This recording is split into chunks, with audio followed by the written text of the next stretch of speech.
Introducing the Sutter Quartz Pipette Holder.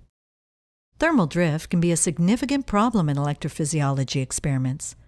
Due to their thermal expansion qualities, acrylic and polycarbonate pipette holders are a major potential cause for drift.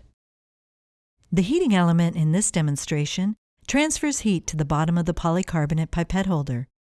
This leads to expansion of the underside, while the top of the barrel receives less heat and therefore does not expand as much.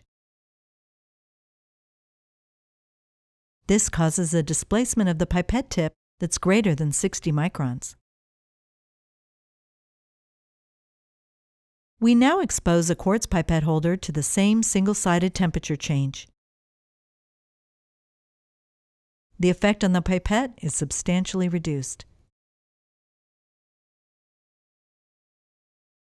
The steep polycarbonate displacement is due to the coefficient of thermal expansion for polycarbonate, which is more than 60 times that of quartz. Here is the same demonstration with a side-by-side comparison showing how the new Sutter Quartz Pipette Holder virtually eliminates thermal drift. Please call us or email info@sutter.com for a quote. Additional product information is also available on our website. Explore our YouTube channel to find the latest support videos and product announcements. Subscribe now.